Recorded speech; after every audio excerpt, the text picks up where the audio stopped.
إنه من سليمان إنه من سليمان وإنه بسم الله الرحمن الرحيم.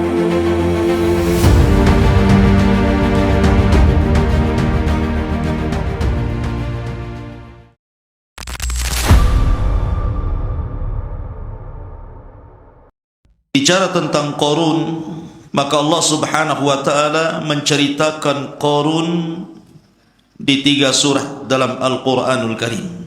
Pertama disebutkan dalam surah Ghafir atau surah Al-Mu'min, yang kedua dalam surah Al-Ankabut, dan yang ketiga dalam surah Al-Qasas. Di dalam surah Al-Mu'min atau Al-Ghafir, Allah Subhanahu wa taala berfirman, laqad arsalna Musa bi ayatina wa sultanim mubin ila fir'auna wa hamana wa qarun faqalu sahirun kadzdzab. Dan sungguh kami telah utus Musa dengan tanda-tanda kebesaran kami dan bukti yang nyata kepada Fir'aun dan juga Haman perdana menterinya serta Qarun, dan mereka mengatakan bahwa Musa adalah penyihir lagi pendusta. Di sini Allah sebutkan kata Qarun. Kemudian dalam surah Al-Ankabut, wa qaruna wa fir'auna wa haman wa laqad ja'ahum Musa bil bayyinati fastakbaru fil ardi. Qarun, Fir'aun dan Haman, dan sungguh telah datang kepada mereka Musa dengan bukti-bukti yang nyata, mereka pun kemudian berlaku sombong di permukaan bumi. Dalam surah Al-Ankabut disebut kata Qarun, tapi yang paling lengkap yang ingin kita kisahkan dalam Al-Quran ini suratul Qasas, dari ayat 76 sampai 82. Di sini cukup lengkap kisah siapa Qarun itu. Ma'asyiral muslimin yang dimuliakan Allah Subhanahu wa taala,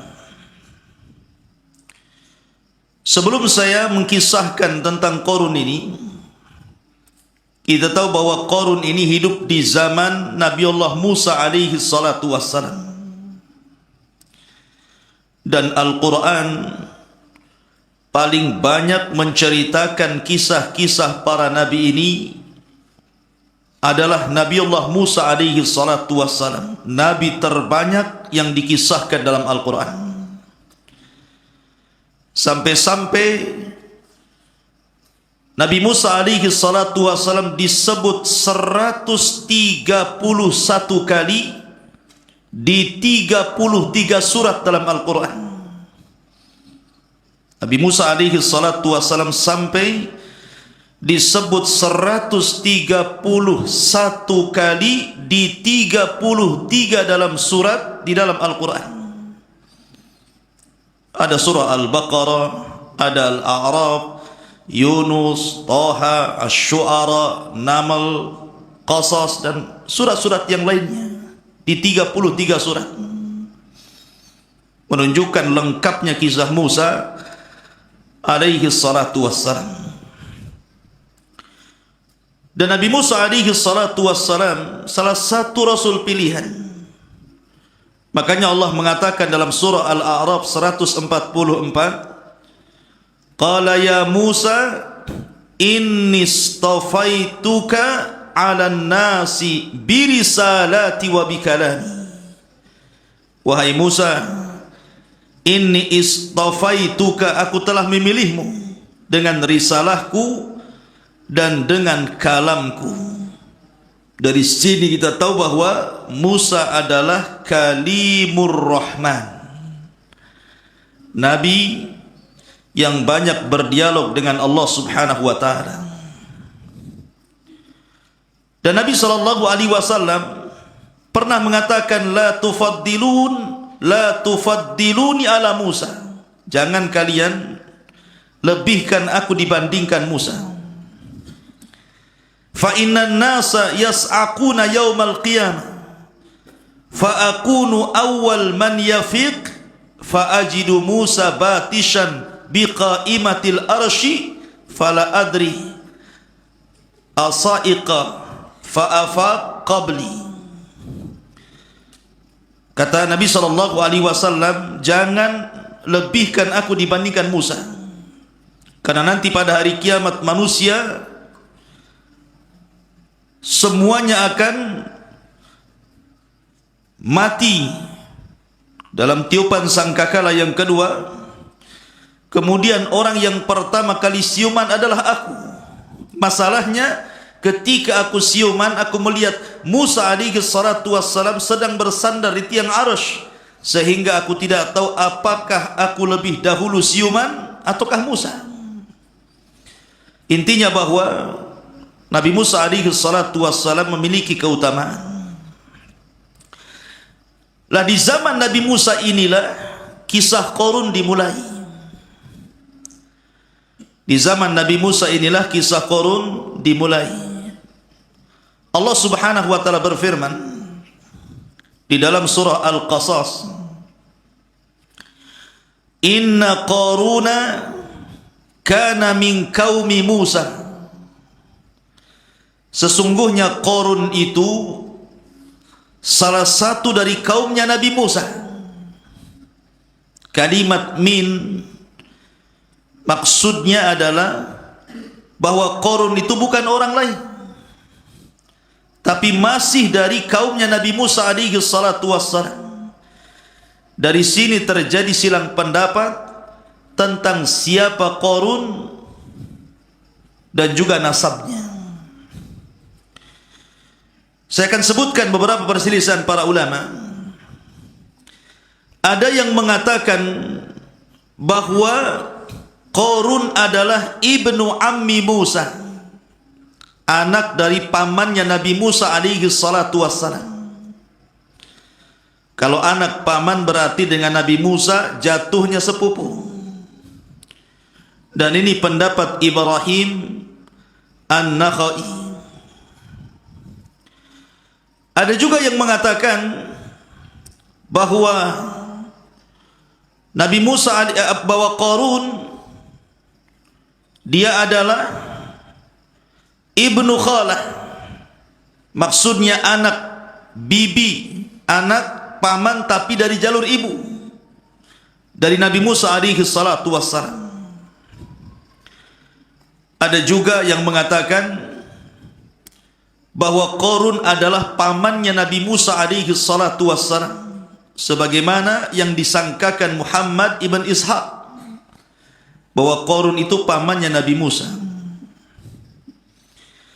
Dan ada yang mengatakan bahwa Qarun adalah satu di antara kerabat-kerabat Nabi Musa. Dan ada juga yang mengatakan bahwa Qarun orang lain, tetapi dia bagian daripada kaumnya Nabi Musa. Tetapi pendapat yang masyhur, sebagaimana yang dikatakan Qatadah ibn Di'amah, seorang ulama dunia, mengatakan, mufassirin, bahwa yang rajih, yang kuat, Qarun itu adalah ibnu ammi Musa. Dia adalah anak dari pamannya Nabi Musa, dan dulu dia memiliki gelar Al-Munawwir. Jadi Qarun itu punya gelar Al-Munawwir. Kenapa disebut Munawwir, orang yang bercahaya? Karena Qarun itu termasuk ahli ibadah dan memiliki suara indah ketika tarannum Taurat. Jadi kalau seandainya dia membaca kitab Taurat kemudian melanggamkan Taurat, maka Qarun itu memiliki suara yang paling indah saat itu. Jadi kalau dia baca Taurat, orang suka dengan Qarun itu. Selain ahli ibadah, suka baca Taurat dan indah suaranya, sehingga orang mencintai Qarun dan memuja-muja Qarun karena ahli ibadahnya dan kepakarannya terhadap Taurat. Lihat bagaimana Qarun ini dulu bukan orang jahat, orang baik. Bahkan dia dengan Nabi Musa alaihi salatu wassalam bahu-membahu untuk mengajak manusia ke dalam kebaikan. Qarun itu. Tetapi Allah Subhanahu wa taala takdirkan belakangan Qarun terfitnah dengan harta. Kemudian semakin jauh dari Taurat, semakin jauh dari Taurat, semakin jauh dari ajaran Musa alaihi salatu wassalam, akhirnya Qarun menjadi musuh Allah, kemudian berubah menjadi orang munafik. Dan di zaman Nabi Musa alaihi salatu wassalam, yang tadinya orang baik atau yang tadinya pengikut Nabi Musa kemudian menjadi munafik atau mungkin keluar dari agama Musa, itu 3 orang. Pertama Qarun, yang kedua Samiri, dan yang ketiga Bal'am ibn Ba'urah. Bal'am ibn Ba'urah. Pertama Qarun, tadinya orang saleh, orang baik, tetapi jadi munafik, keluar dari ajaran Musa alaihi salatu wassalam. Kemudian Samiri, dulunya termasuk kaumnya pengikut Nabi Musa alaihi salatu wassalam, kemudian malah memurtadkan Bani Israel.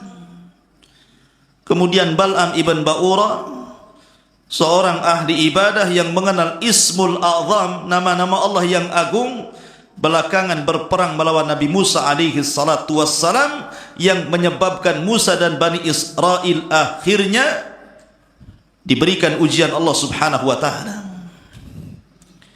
Ma'asyiral muslimin, ikhwan akhwat yang dimuliakan Allah Azza wa Jalla, adapun nasabnya,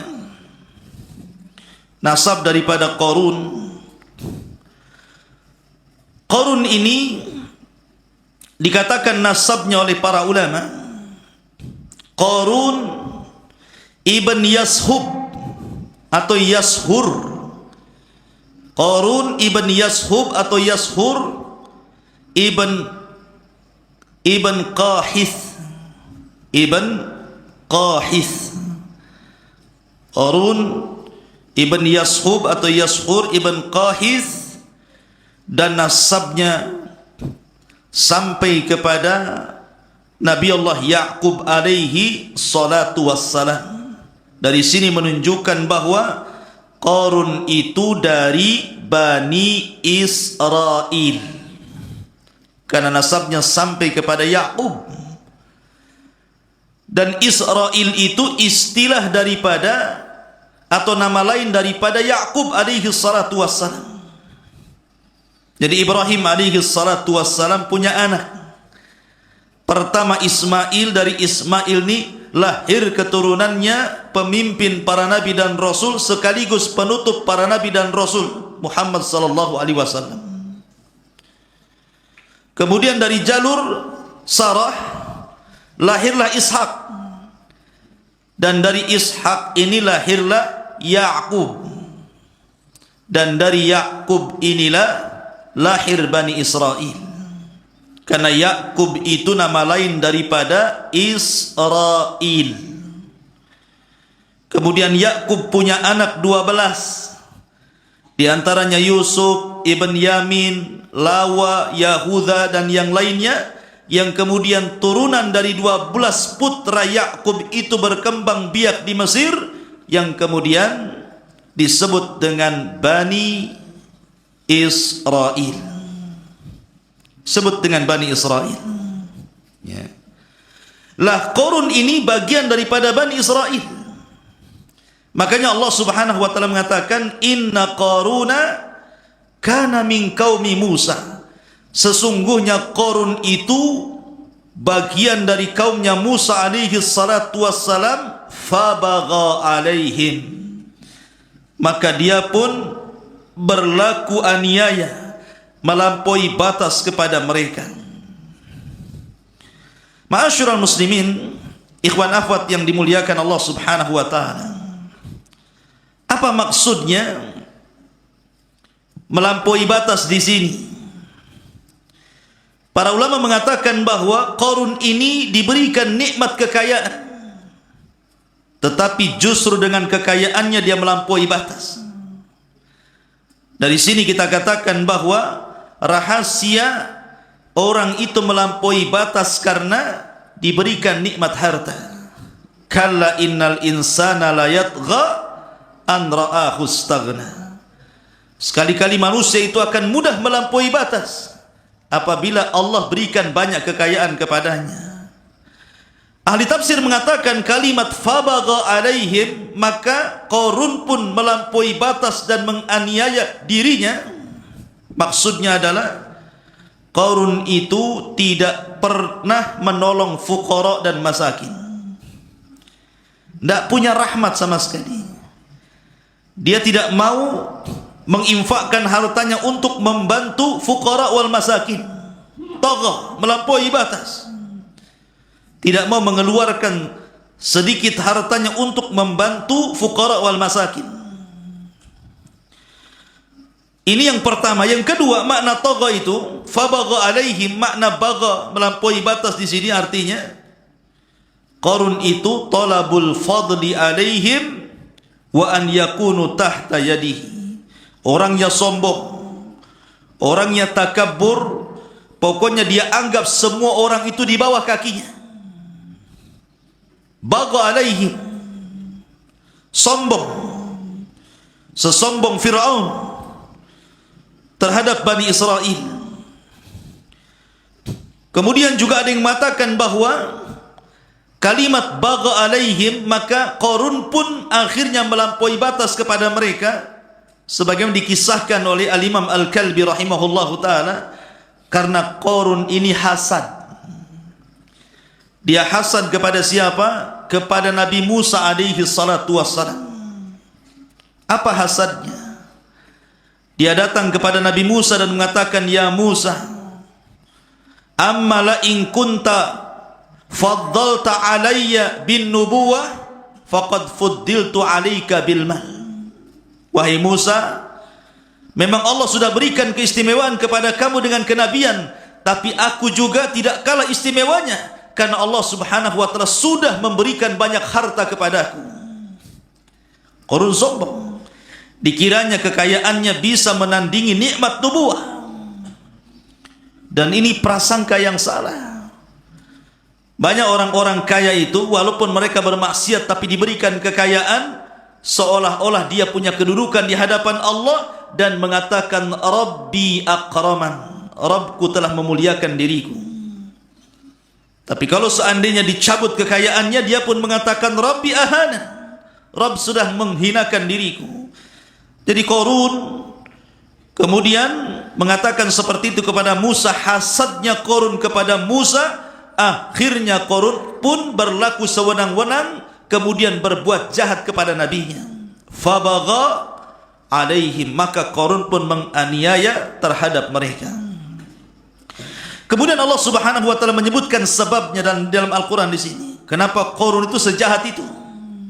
Perhatikan, wa atainahu minal kunuzi ma inna mafatihahu latanu bil usbati ulil quwwah.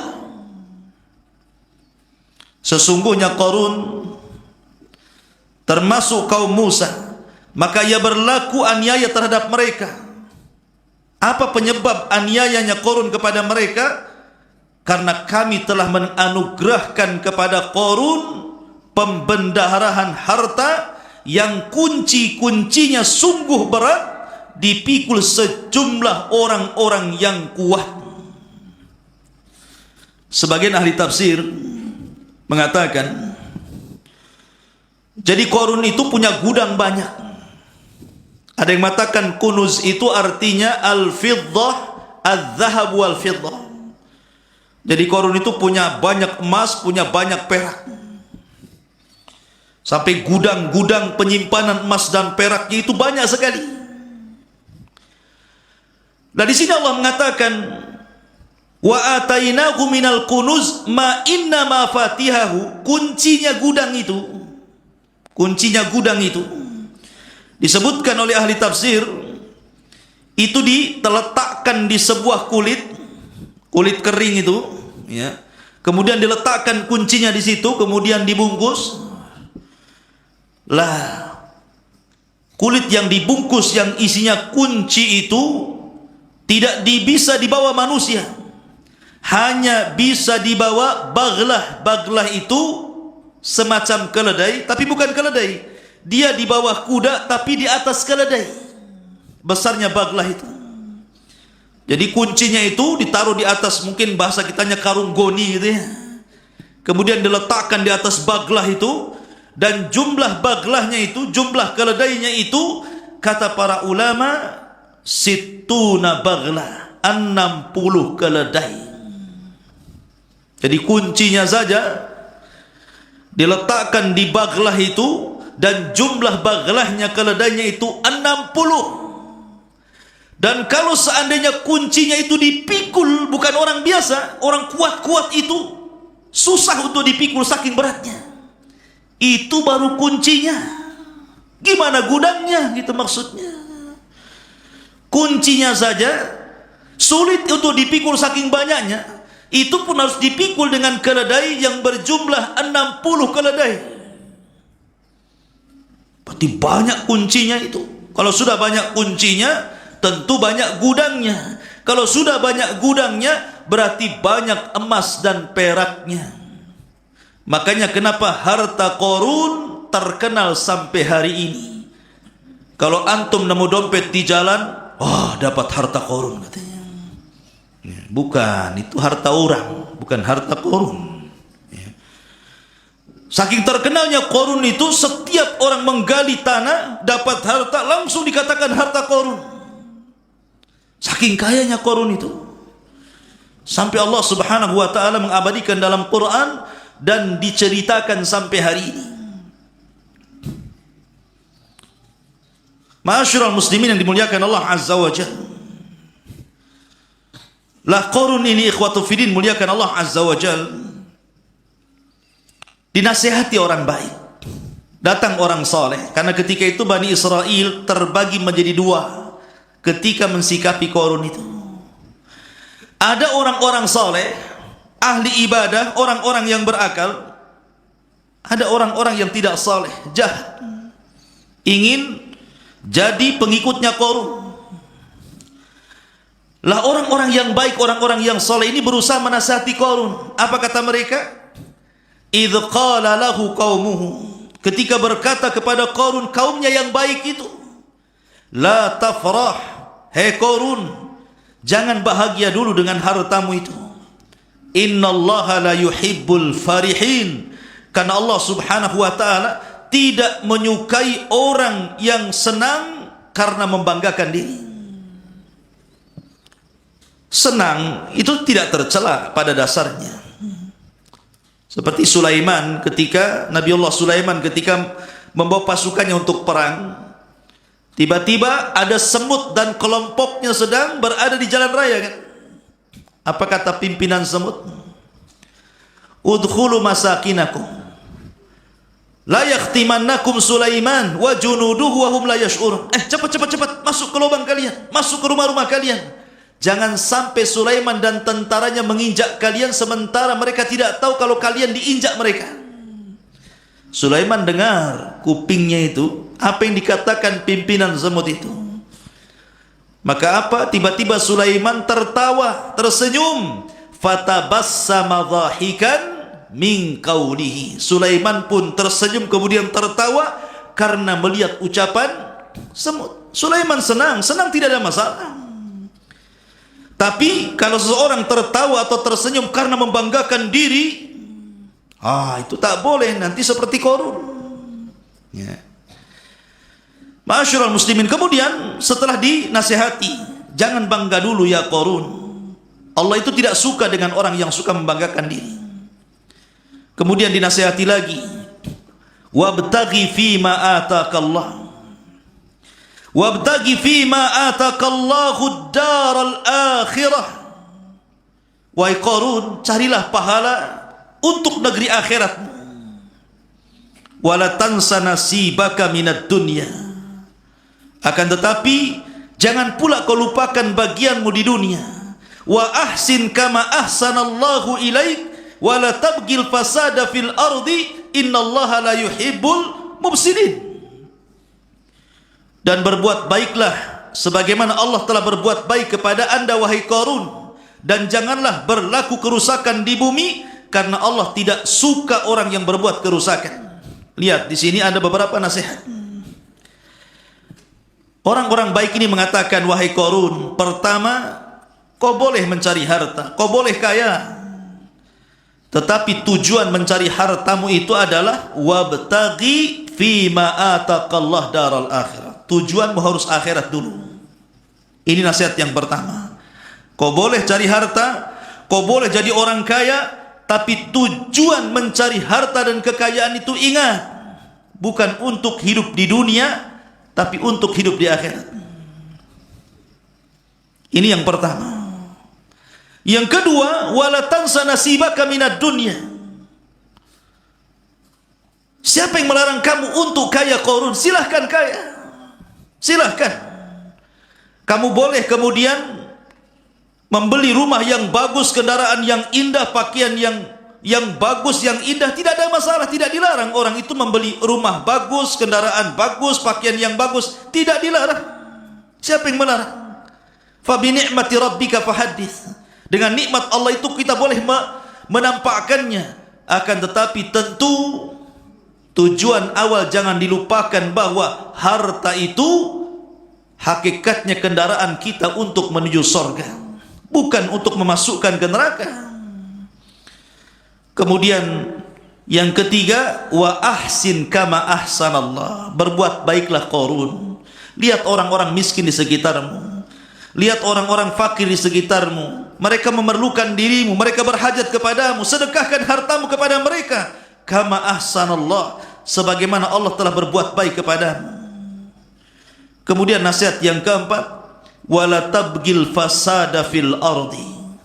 Dan Qarun, hei Qarun, jangan kau berbuat kerusakan, jangan kau sombong congkak di permukaan bumi ini, karena Allah tidak suka orang yang melakukan kerusakan. Berarti di sini ada 4 nasihat. Ya, pertama, saya ulangi, carilah pahala untuk negeri akhiratmu. Yang kedua, kau boleh tidak melupakan dunia, akan tetapi ingat dunia itu kendaraan untuk akhirat. Kemudian yang ketiga, berbuat baik kepada manusia, tolong orang-orang susah itu wahai Qarun. Kemudian yang terakhir, jangan kau merusak di permukaan bumi dengan kekayaanmu itu.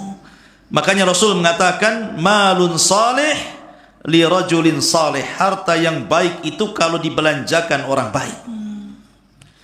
Tapi lihat jawaban Qarun. Ini harusnya Qarun berterima kasih ya, dinasihati. Tapi Qarun tidak berterima kasih, kufur dia. Apa kata Qarun? Qala innama utituhu ala ilmin indi.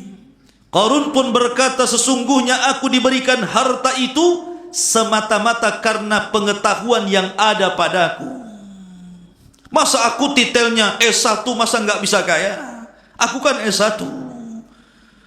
Ini kekayaan itu karena saya kuliah, makanya saya cerdas, saya buka perusahaan, akhirnya saya kaya. Oh, itu seperti itu.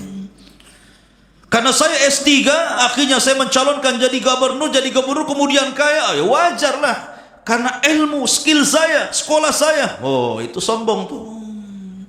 Lah Qarun tuh kayak itu.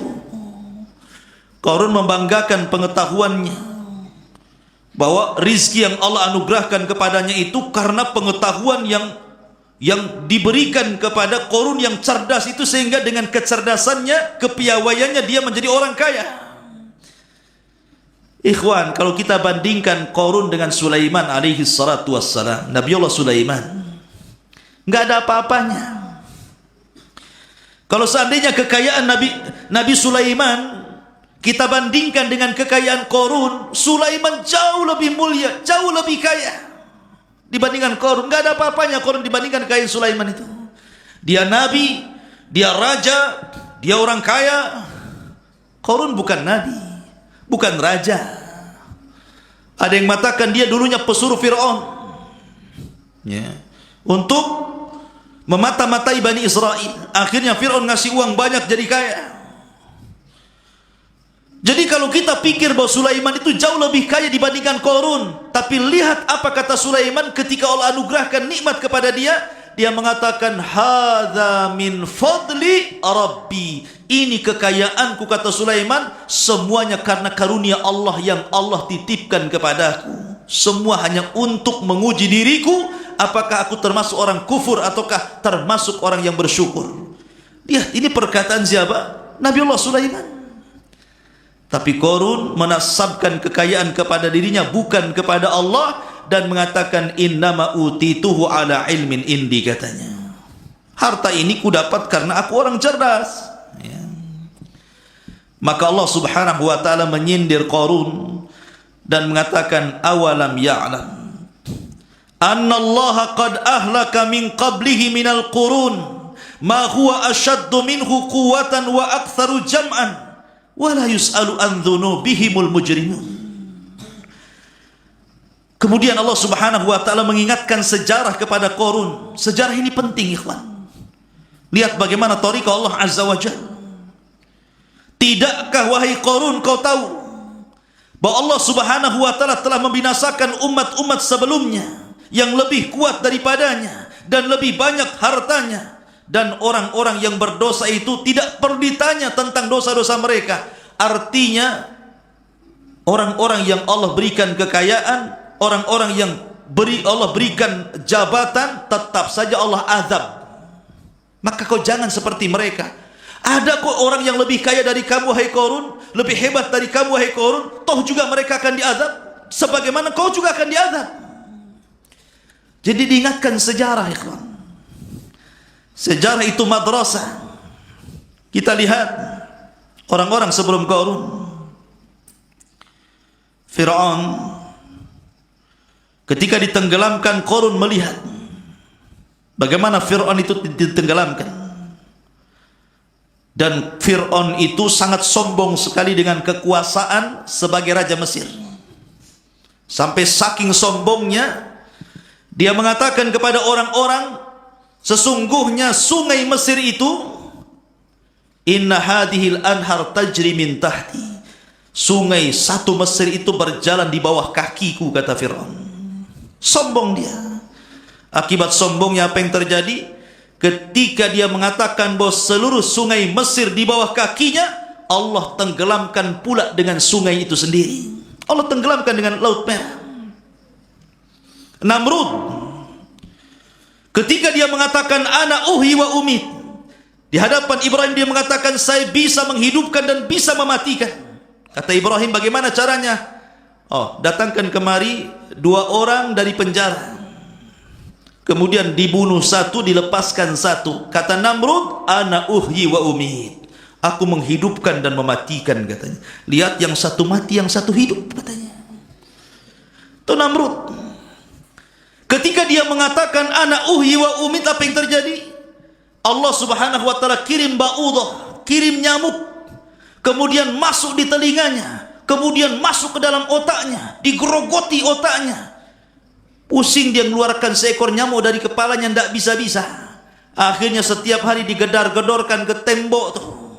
Sampai suatu ketika dia tidak tahan, nyamuknya ini menggigit-gigit otaknya. Dia katakan kepada pembantunya, ambilkan sandal, pukullah kepalaku.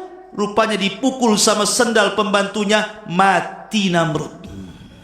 Ya. Namrud mati dengan seekor nyamuk yang mengatakan ana uhyi wa umit, katanya. Saya bisa menghidupkan dan saya bisa mematikan. Mati dengan seekor nyamuk. Ya, subhanallah, sombong. Ya. Maka Qarun juga sama. Ketika dia mengatakan innama utitu min ilmin indi, harta ini datang karena pengetahuanku, bukan dari Allah Subhanahu wa taala. Maka apa yang terjadi? Fa khasafna bihi wa bidarihil ardha. Kami tenggelamkan Qarun dan seluruh kekayaannya. Nanti kisahnya di akhir. Tapi yang jelas bahwa Qarun diingatkan tentang sejarah umat dulu. Ya.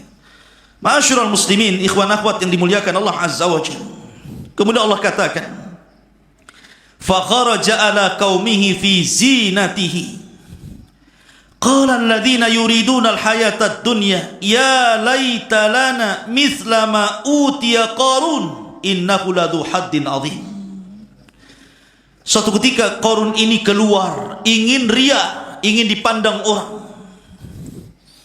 Ingin dipandang orang pakai pakaian yang paling bagus gitu kan. Mungkin mereknya belum dicabut, masih nyantol.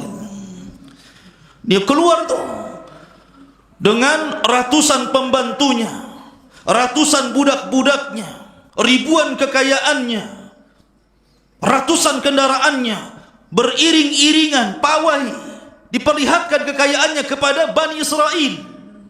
Lihat aku orang kaya maksudnya. Fa kharaja ala qaumihi fi zinatihi, maka keluarlah dia Qarun kepada kaumnya dengan kemegahannya. Orang-orang yang menginginkan kehidupan dunia berkata, mudah-mudahan kita mempunyai harta kekayaan seperti apa yang diberikan kepada Qarun. Sesungguhnya dia benar-benar mempunyai keberuntungan yang besar.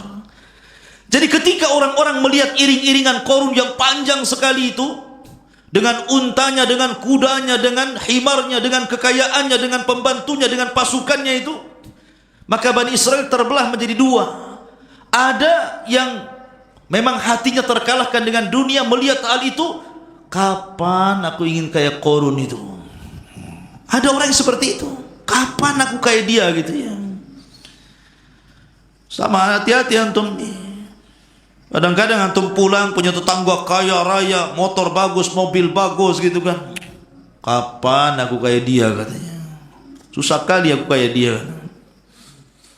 Kadang-kadang ada hatinya seperti Bani Israel yang melihat Qarun itu. Tetapi ada juga orang-orang baik, tidak silau dengan dunia. Apa kata mereka? Wa qala alladziina utul ilma wailakum thawabullahi khairun liman amana wa amila salihan wa la yulqaha illa sabirun.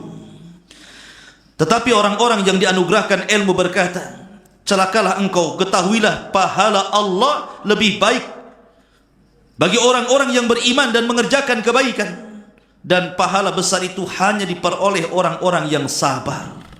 Jadi manusia terbelah menjadi dua, ada yang soleh, ada yang toleh. Tahu toleh? Tolah itu. Toleh, orang jahat. Ya. Akhirnya suatu ketika diriwayatkan ikhwan, Qarun ini dia hendak memfitnah Nabi Musa alaihi salatu wassalam. Dengan cara apa? Karena dia hasad dengan Nabi Musa alaihi salatu wassalam, maka Qarun ingin memfitnah Nabi Musa bahwa Musa itu berzinah dengan seorang wanita. Jadi dia menyewa perempuan pelacur, kemudian dibayarnya sekian emas dan perak agar mengatakan di hadapan manusia bahwa dia sudah berzina dengan Nabi Musa. Lihat siasat liciknya Qarun untuk menyakiti Nabi Musa, nabinya sendiri Musa alaihi salatu wassalam. Akhirnya wanita ini kemudian deal-dealan dengan Qarun. Kata Qarun, deal or no deal? Deal sajalah, karena tengok emas sama perak yang banyak. Dari sini Qarun mempersiapkan siasat besar. Dia membuat pesta yang sangat besar. Walaupun riwayat ini memang riwayat Israiliyat, sekali lagi tidak ada dalam kutubus sittah, tapi ini riwayat Israiliyat saja. Saya sebutkan sebagai pengetahuan saja. Dia membuat pesta besar, diundangnya Musa alaihi salatu wassalam. Diundang Nabi Musa alaihi salatu wassalam. Kemudian Musa pun datang. Tiba-tiba kemudian wanita ini datang dan hampir-hampir kemudian menuduh Musa berzina dengan dia. Maka manusia di tengah-tengah orang ramai, seorang wanita mengatakan, saya berzina dengan Nabi Musa. Apa maruahnya Musa coba? Mau kemanakan kehormatan Musa? Seorang nabi.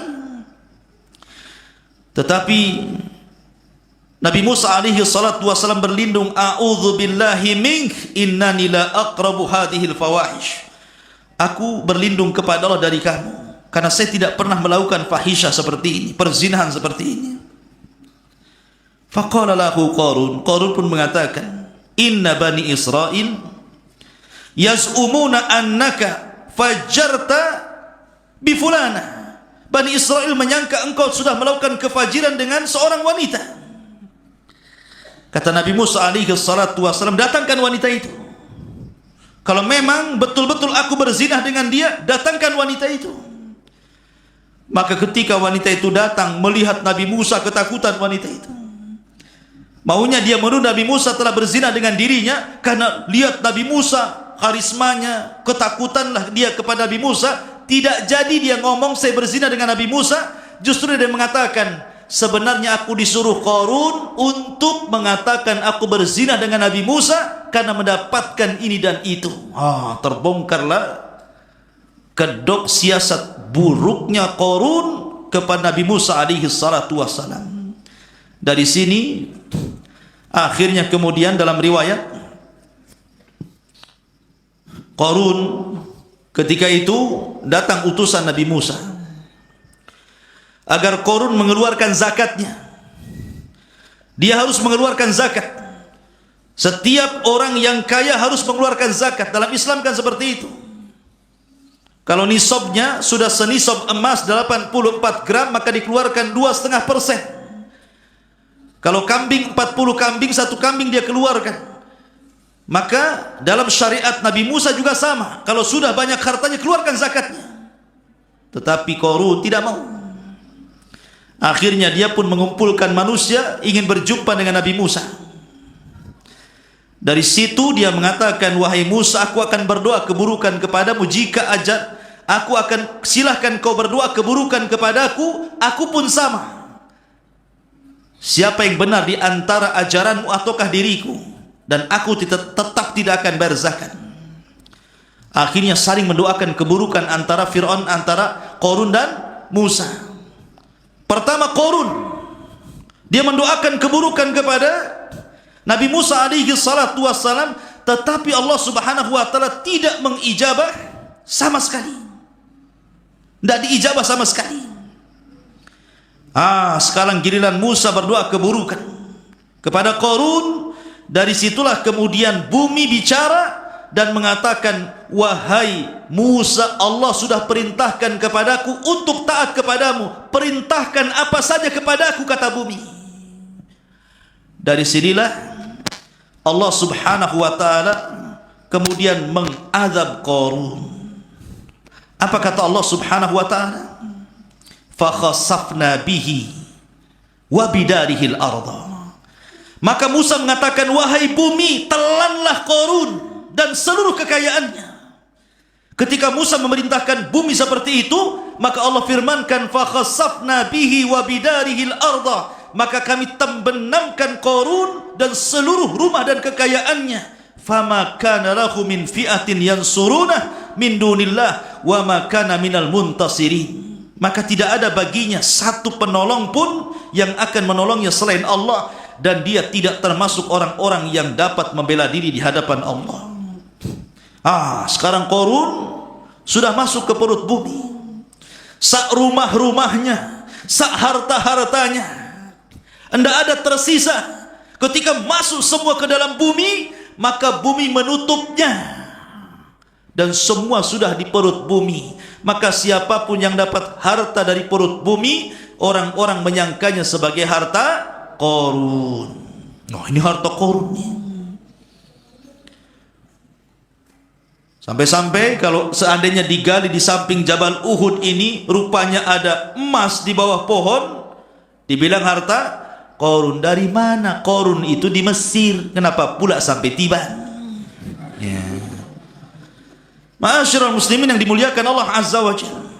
Tapi saking masyhurnya, pokoknya setiap dapat harta di bawah bumi dibilangi harta Qarun. Saking masyhurnya kisah ini. Ketika betul-betul Qarun diazab, ikhwan, ini orang-orang yang tadinya ngomong, kapan aku seperti Qarun, kapan aku seperti Qarun, ketika melihat azab yang Allah timpakan kepada Qarun, apa yang terjadi? Wa asbahal ladzina tamannau makanata bil amsi yaquluna wa ka'anna Allah yabsutur rizqa liman yasha min ibadihi wa yaqdir laula an manna Allahu alaina la khasafa bina wa ka'annahu la yuflihul kafirun. Dan orang-orang yang beriman dan orang-orang yang kemarin mengangan-angankan kedudukannya seperti Qarun tiba-tiba berkata, aduhai, benarlah kiranya Allah yang melapangkan rizki bagi siapa yang dia kehendaki di antara hamba-hambanya, dan membatasi bagi siapa yang dikehendaki di antara hamba-hambanya.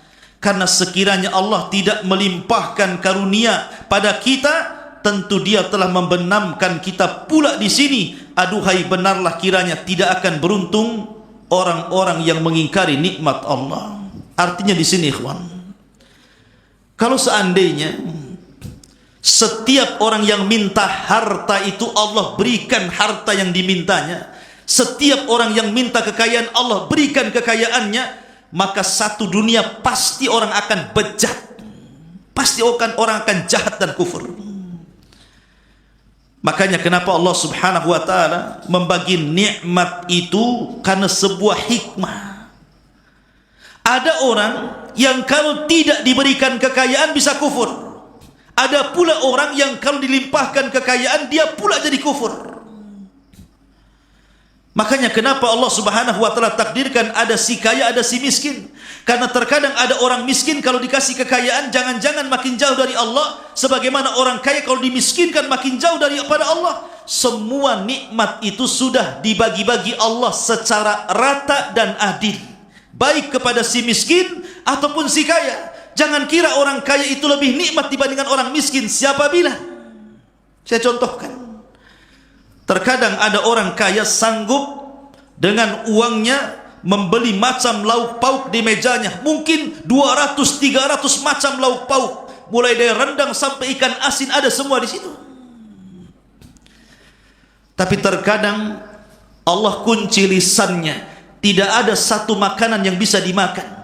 Makan ini darah tinggi naik, makan ini kolesterol naik, makin ini stroke, bisa mati aku naik nanti. Ada orang sanggup membeli makanan dengan berbagai macam lauk pauk, ujung-ujungnya makan kentang rebus. Nggak bisa dimakan tuh yang enak-enak itu. Nikmat nggak tuh?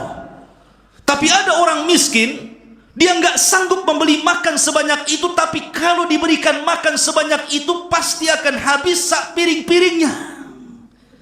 Terkadang ikhwan, maknanya apa? Yang satu diberikan kenikmatan yang lain, yang satu diberi kenikmatan lain pula. Itulah keadilan nikmat. Ada orang kaya, rumahnya bagus, gedong, kamarnya lebar, AC-nya 5, kayak kutub, dingin. Kayak kalau masuk kayak burung kutub dingin itu. Tapi kemudian Allah Subhanahu wa taala takdirkan tidak bisa tidur. Kan ada orang kaya itu susah tidur. Rumahnya bagus, kasurnya empuk, AC-nya 5. Tidak bisa tidur kecuali minum pil, baru bisa tidur. Tapi ada orang miskin, sudah nyewa, atapnya pakai seng, sekali tidur 2 detik langsung ngorok. Tidur subuh, bangun subuh, lama kali tidurnya. Ada orang yang seperti itu.